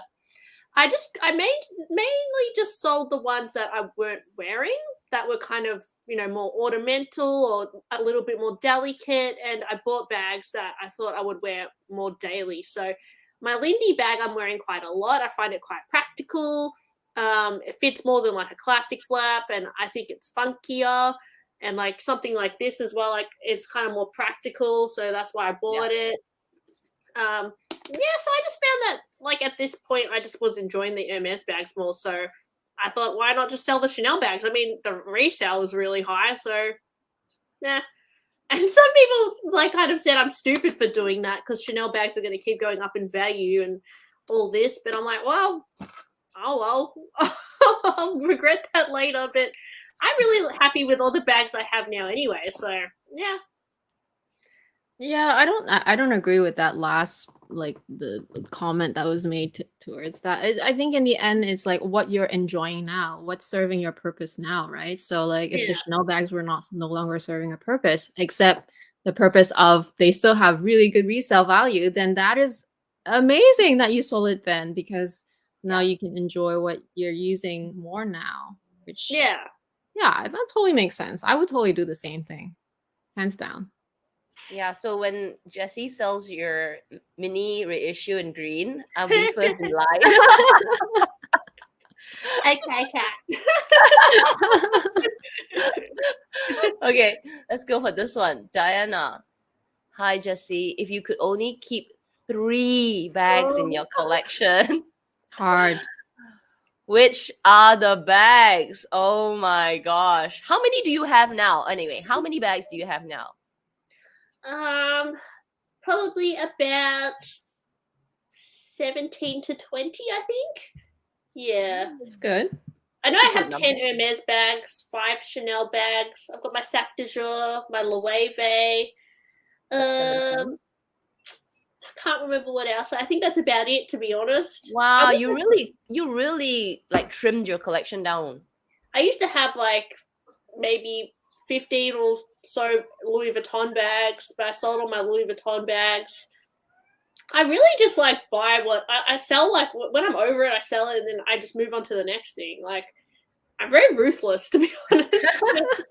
That's actually Great. good, you know. That's Yeah. really good because then you are able to let go very easily. Yeah, and even with clothing, like as I said, I used to be buying a lot of fast fashion and clothes, and I found that over time that really built up and it clogged up my wardrobe, and Yeah. it was worth nothing. Like fast fashion, when you sell it, it's worth nothing. I had to donate a lot, and that's why I don't like to buy as much of that stuff anymore. But with bags, the good thing is that they sometimes go up in value, so you may as well use the money to buy something you really like. So Yeah. I'm not someone who, like, I do have a lot of stuff, to be honest, but I don't hoard things so much. Like I'm not too sentimental with anything I have. But if I could only keep 3 bags, okay. Well, I think I would keep this one. Oh, let's take a look at this one. Oh, beautiful. Woo! This is a Birkin 30. Wow. It's a really pretty color. It's my only Birkin, so I mean, may as well be extra and just keep this one. Yeah, I like this color. So I keep this. Okay, the next one I would keep is probably my Cali 32 because I use this a lot. Wow. Gorgeous. I quite like the 32 because it's black as well, so it's very easy to use for day to day.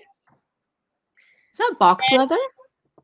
It's actually Epsom. Oh, it's so shiny. I thought it was box leather. Beautiful. Well, this was from 2004, so it's a bit older. Wow. Yeah. But it looks brand new.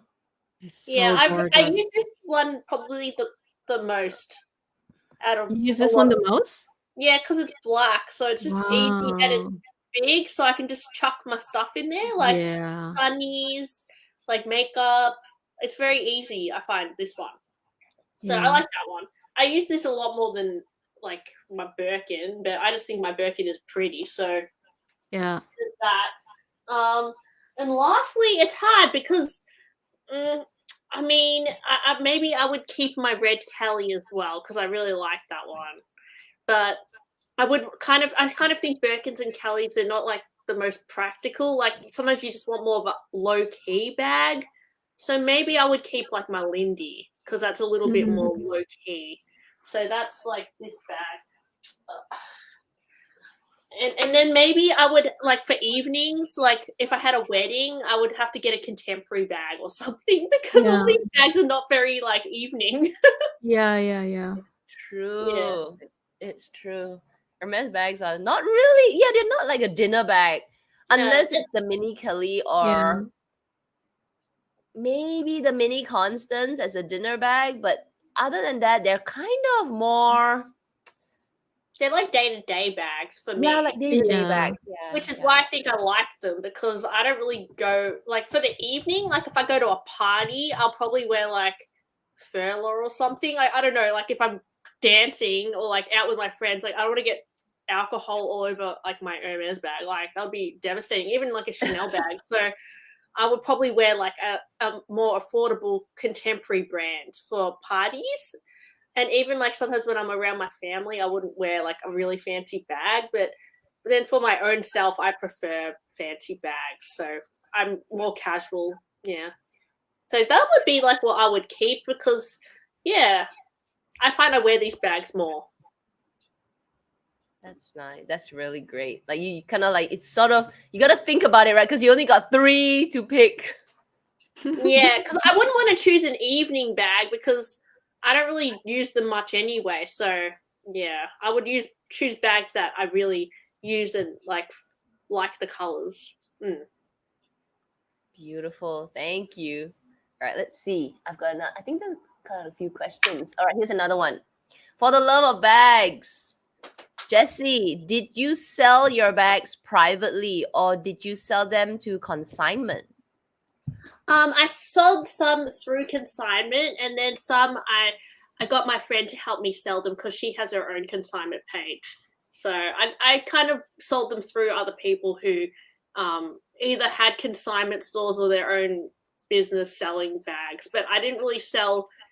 Some I sold to my friends, like that I knew, like personally. Like some of my Chanel bags I sold to people I know, but as I said, I didn't really sell them like through vlog sale or anything like that, my Chanel bags, because they're very expensive. So I would rather do it through someone.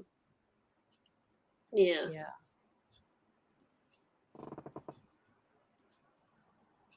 That makes sense. Oh, we see some. What are you guys into? Like, what is your wish list at the moment? Like your next bag? Oh, Amy, what did you talk about your day?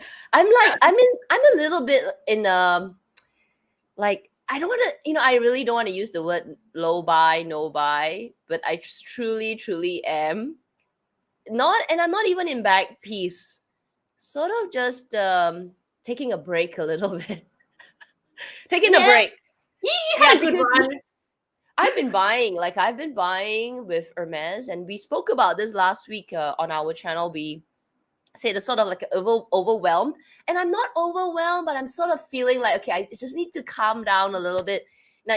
Because you're not really in like the in-store Hermes journey, but if you are in it, it does take a lot out of you. Oh, yeah, I can imagine. I'm not saying that I don't enjoy it, but when I take a step back out of it, I'm like, whoa, where did all these shoes come from? Where did all this? And I love them. It's just that it does kind of like if you really sit back and just reflect, you go like, okay, we should slow down a little bit. It's all fun, but at the same time, maybe it's really time to take a step back and enjoy the fruits of the labor. Yeah, because there's only so many shoes you can wear in a week or whatever. Exactly. Yeah. So I don't have anything on my mind at the moment. I do have like a few unboxings, which is probably adding to my whole like, okay, I need to take a break. So I don't have exactly right now. What about you, Amy? Well, actually, my video that's going up on Monday, I am sharing my updated wish list, but it's kind of like a chit chat video where I talk about like where I'm at now, and I'm redoing my own tag, like what would I sacrifice. So you guys can look forward to that. But I think one obvious wish list item I have now is that, of course, I want a Kelly now because I just got a Birkin. So like the next thing I want is a Kelly. Yeah, it's just one of those things. You just have to have the classics. That's what I want. I want a Kelly. I want either a Kelly 25 or a mini Kelly, which I know both are just like so hard to get. Like mini Kelly is just impossible almost. Kelly 25 is so hard. I feel like you'll have both one day in your life. Eventually I will have to have both. Yeah. So yeah, that's my wish list. It's pretty simple. I mean, I still want Chanel bags. But I'm really? I am still like, I'm in the process of like thinking of like just like what you mentioned earlier, like I'm gonna downsize because somehow it's gotta pay for this crazy journey, right? So I will be downsizing, but at the same time, I still love my Chanel. I will always be into the 19. I'll always be into the classics and like Gabrielle, but like as of right now, I still don't have that top handle, which I've never even seen one actually. I've never actually been able to see or touch one in store. They're never available. So that's one thing that I'm still after. The top handle mini? Yeah. Yeah. They're nice. They're sold out all the time, like literally. I went to Chanel 2 days ago and I tried on it was like a seasonal flap with hearts on the chain. It was quite cute. Okay. the leather didn't feel the same as I remember. It was kind of weird. Yeah. I feel like seasonal bags, they do maybe use a different material, because I feel like if you go to, like, if you ever look at Chanel 19s, they're more consistent. Although even the Chanel 19, like, there were some seasons that was like so shiny and plasticky, and some season like mine was so supple and just beautiful lambskin, and it's Yeah. puffy too. I think it's when still you puffy bought, to this day. yeah, I think when you bought yours, that was still a good Yeah. because I had the goat skin, which was also quite good. But I did notice that people were starting to buy the tote bag version, and that was not wearing very well at all. The new one that actually peels similar to what people have been seeing in the 22. Like, you know how it's hit and miss with, well, you know, Amy, like it's hit and miss with the 22. Some people getting peeling and some people are not. Well, that 19 tote is experiencing the peeling issue really badly. So on the 19 tote? What is the 19? Is there a new bag? Yeah, it's like, it's Called just like, it 19 looks like the 22 Yeah. shape-wise, but it, instead of the chain going around like a bucket, it's just attached to the bag, and it goes like this. Oh gosh, guys, it is a nightmare. Like what the pictures I've Really? seen, yeah, it's so bad. It like Oh my gosh, wear and that's tear is so bad. So I don't know what they're doing, but don't get that bag. If you get the 19 tote. Wow. I wonder if they change their manufacturer. It could be. You wouldn't know. I like think the supplier of the The material. supplier of the material, they could have Yeah. just gotten a Only new one. I time mean, will with the tell. pandemic, so many things change, right?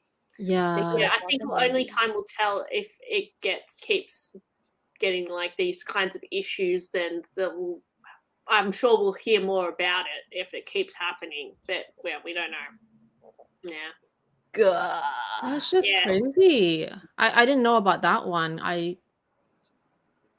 That's just insane. Because Yeah, you know, I think the first batches of 19s were pretty good, yeah, but I they're think now it's amazing. a bit like, oh, is it a bad one? Like, is it gonna peel? Like, and actually, I went to the boutique a few days ago, or sorry, like last week, and they had a mini 2.55, which I do have, but it was in the pink color, which was really, really pretty, and I always bought it, but the Chanel gold like stamping had peeled off, and then the edging had peeled as well. So the underneath was like this weird white stuff.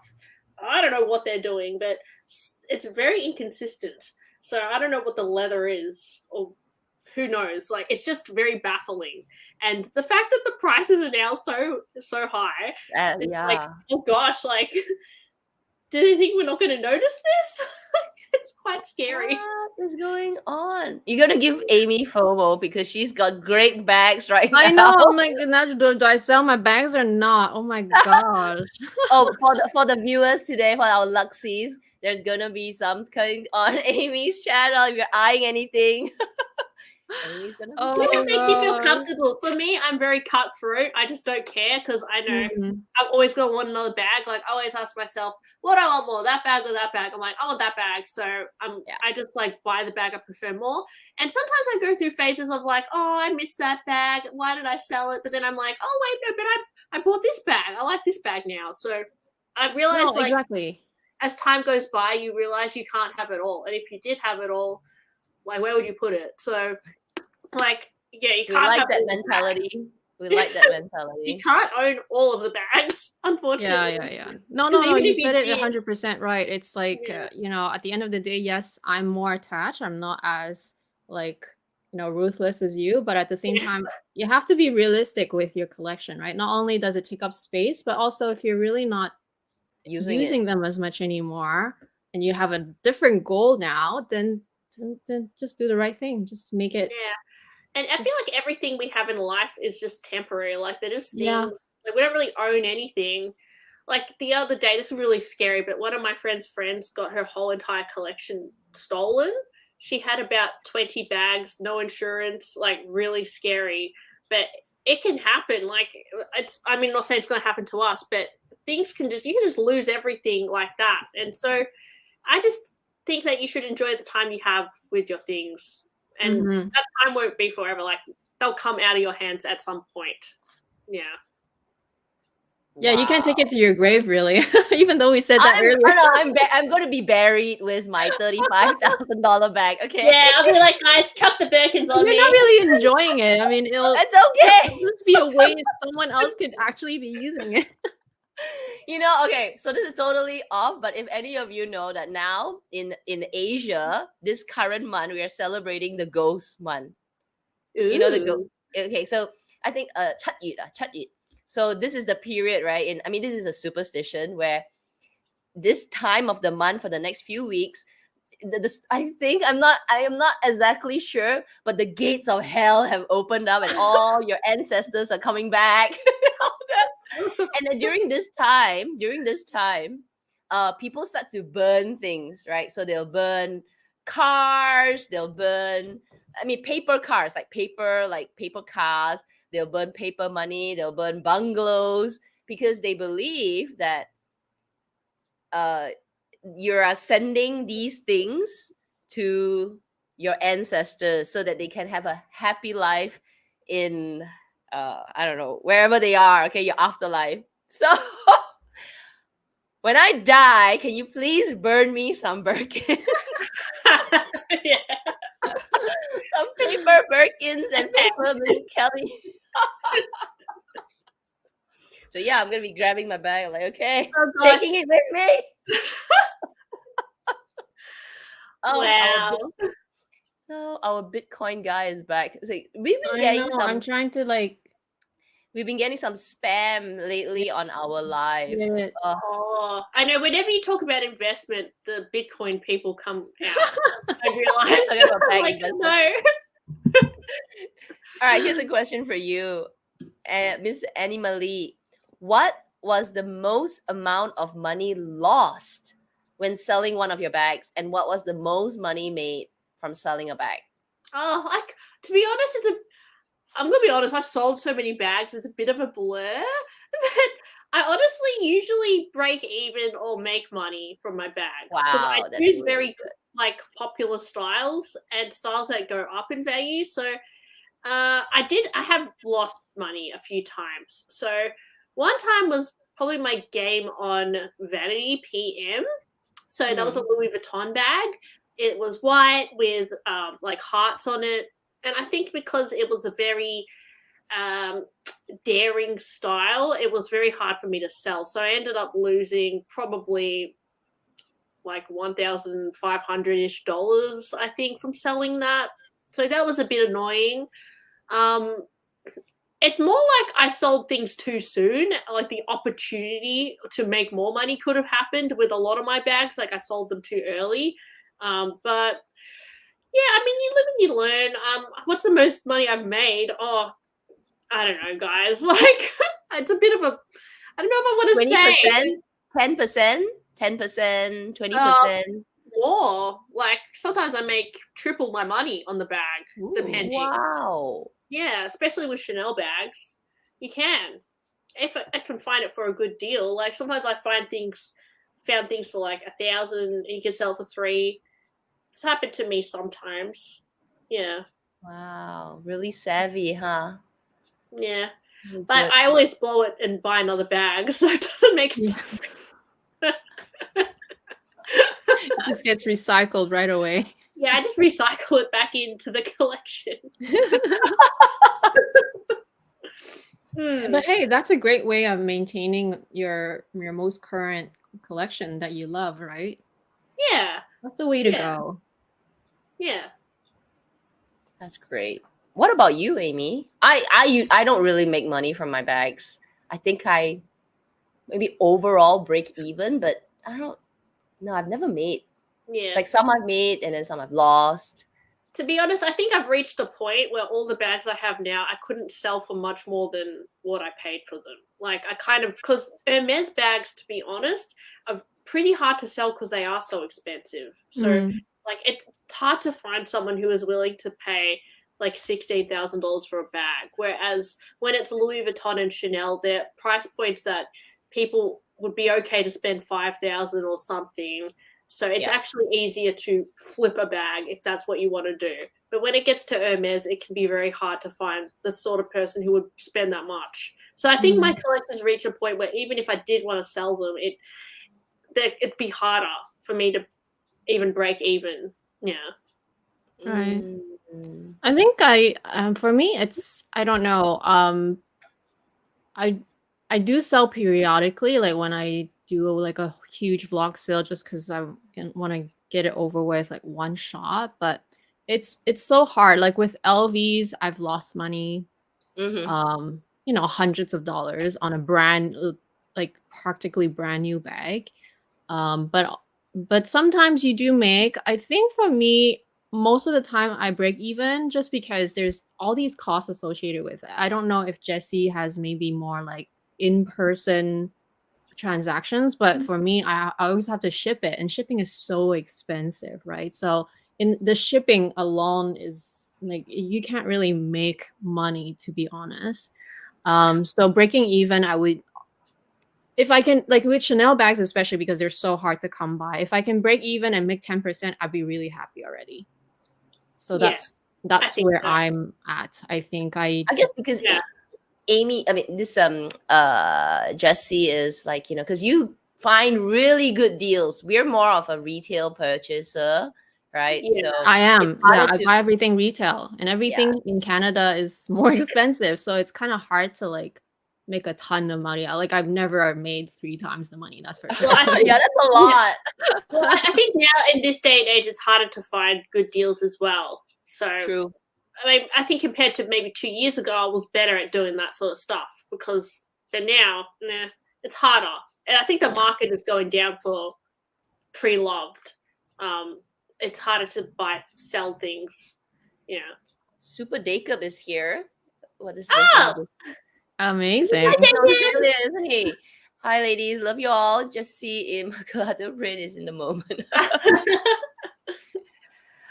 You were in Australia, right? Like, you had Jacob is in Australia. Yeah, he's come Oh, down for his documentary Art Lovers Unite. So yeah, we've been hanging out and stuff, shopping. It's been really shopping.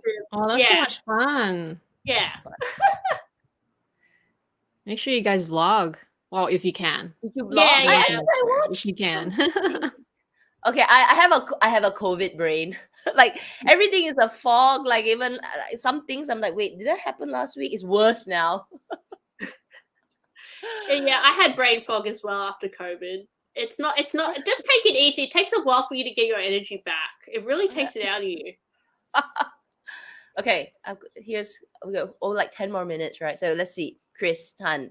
Jessie, there are horror stories about sending bags over and they claim they did not receive it and want a refund. How do you protect yourself over this kind of scam? Yeah, well, that's why I usually sell my bags through people like Consignment, reseller or something because usually I sell through a consignment store if it's like a Chanel bag because I don't want to deal with that scam.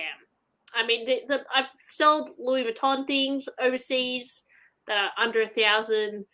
Feel a little bit better about that, but as time goes by, these scams are getting more prevalent. I've realized, so it can be challenging. So I would just say, if you want to avoid that, you just have to sell through a consignment store or the real, whatever you have in your country. Yeah. Yeah. Oh, except I just watched Sabrina's video and how she Oh, I haven't watched it. yeah, definitely watch it. Like it's a different service where you can consign and like they send someone over to like grab your things.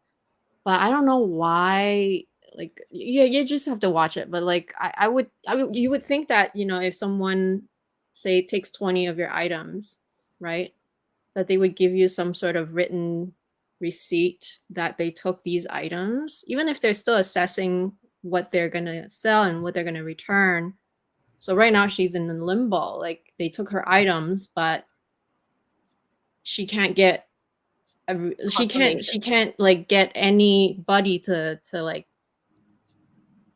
to basically get back to her. Like there's no feedback since then. They just took her things. Yeah. They're not paying her. They're not getting back to her. They're not texting her back.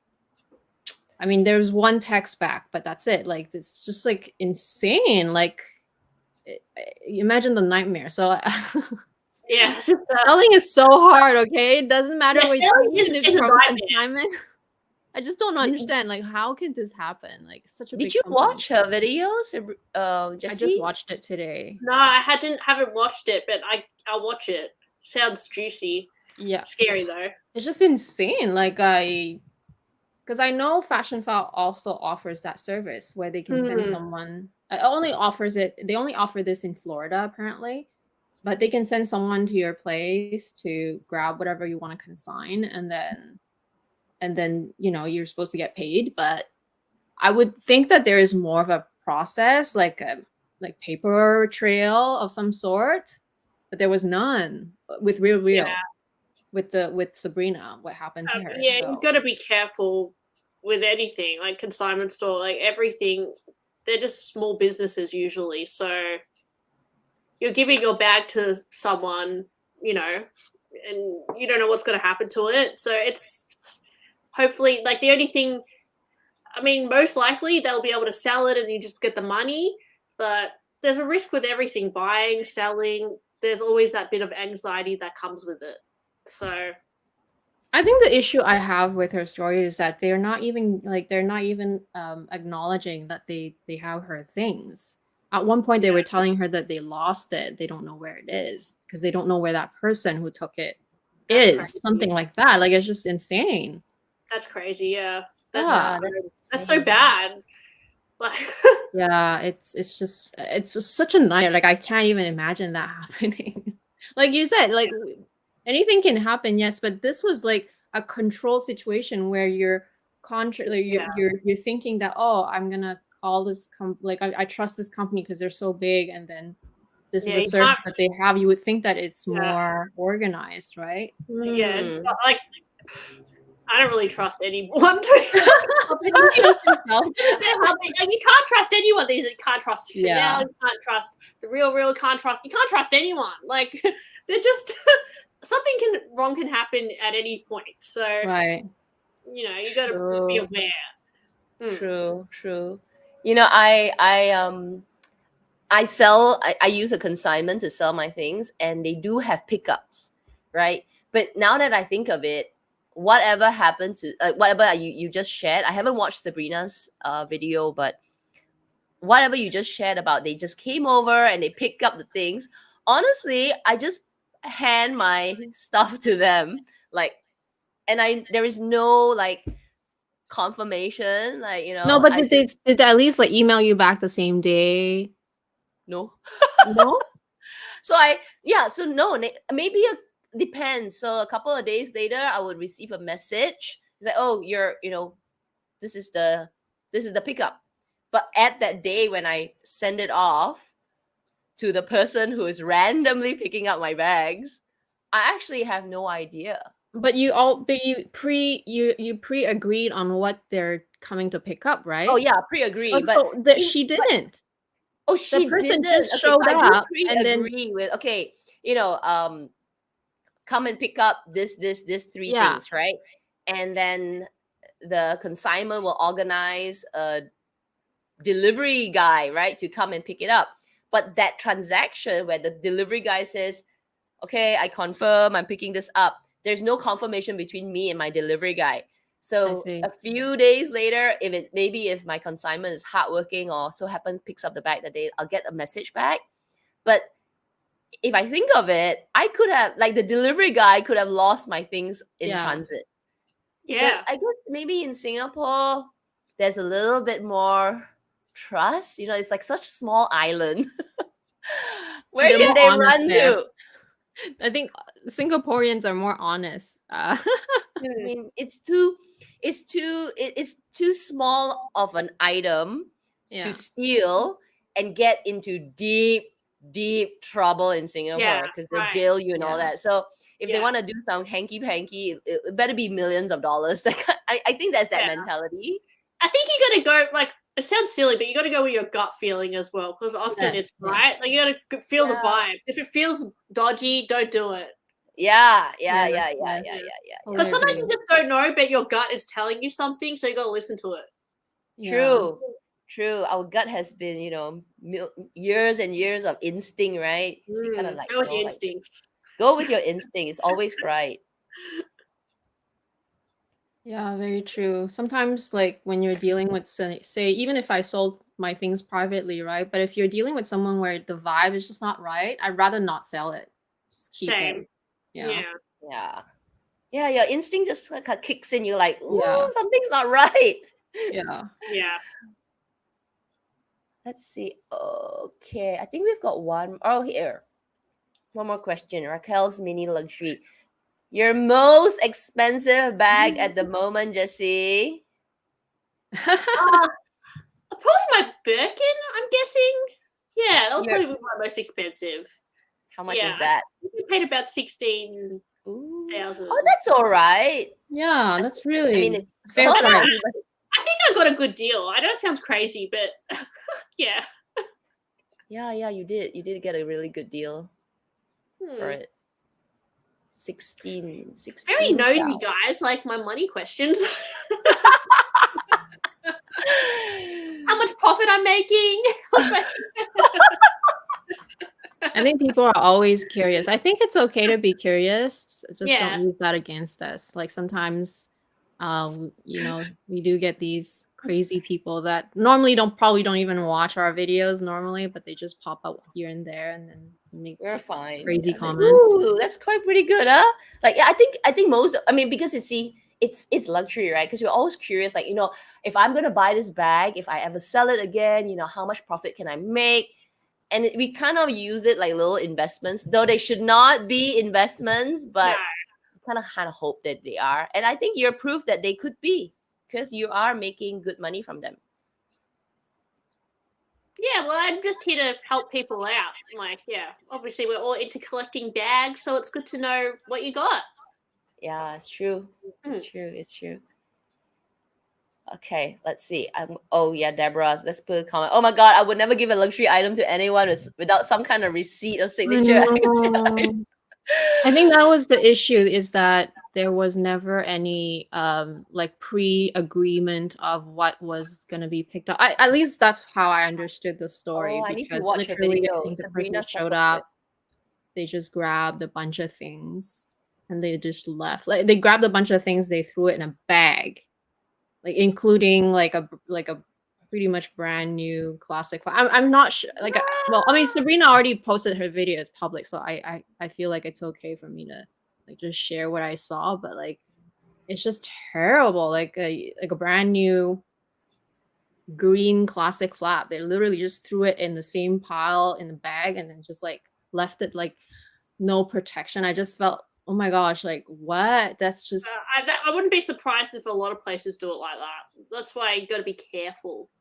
Well, I consign my things too, but like you said, I'm just consigning like fast fashion or like, clothing. If they throw it in a pile, I'm okay with that. That's okay. That's just clothing. But to throw luxury bags and luxury ready to wear, some with tags and everything, all like piled up in a bag, it's just like I don't know, the image that I have, right, just based on her description, just sounds like it's in a garbage bag, right? It's like, oh my gosh, like I can't even imagine. I am so meticulous with my storage of my bags and how I send it to someone. I'm like bubble wrap it, make sure it doesn't touch anything, like that type of scenario. Like how can you for a consignment store to come in and you trust them to do the exact opposite, like the worst scenario you can even think of.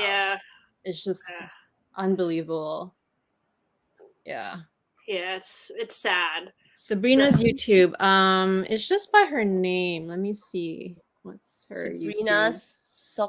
Sekote, I think. Yeah, it's her name. I don't know if Kat, you can type it. Okay, let me just put that. Yeah, you guys can take. I haven't watched it. I heard about it from Clara, who I She think is posted just here. a day ago, so it's her. You see it? Oh wow. This is that video. So her name is spelled Sheko. Yeah, that. Yeah. You can go and watch it. Oh, watch that afterwards. She has a beautiful collection of bracelets, and she's such a gorgeous lady. So I can't believe the experience that she's going through right now. Yeah. Plan to So watch it later. stressful. Okay, so we are at our 2-hour mark. Thank you, Jessie, for joining thanks, us. I guys. know that you gotta go, you gotta work. So yeah, thank you. We would love to have you join us. I know again. I felt like we didn't really? finish our questions. Yeah, we have so much more there's to so go many through. questions. I would So, love to yeah, join again. It was great fun. Yeah, we can organize another session, and maybe what we Yeah. could do is for the next round, we could get the questions from the audience first, Yes. right? And then we will do that, and not just us, right? Because we're just asking the more introductory, tell us all about how much more money you're making. Yeah, you can talk all day. Yeah. So what we could do is like we'll organize another one, and then we'll get the questions from everyone else, and then we'll pass them to you first. Cool. Yeah. All right. Sounds So good. thank It's been you. lovely. Thank you so much, Amy and Kat. I've absolutely enjoyed talking to you guys and answering everyone's questions. So yes, I've watched you guys for so many years, so I never thought I'd be on your channel. So it's been Thank you. amazing. All right. Oh, we Thanks. loved having you. Yeah, You're that's so really fun and like such fresh breath of air, like Aw. your collection is just so amazing too. Love it. All right. Okay. So thanks everyone. We will see you next week. If you don't know the calendar, you can check on our community page. And yeah, we will see you next week on. Yeah, next week is Insta. members live though. Oh, it isn't? Okay, then in 2 weeks. Yeah. So next week we'll see the members. We'll see the members. But yeah, Bye.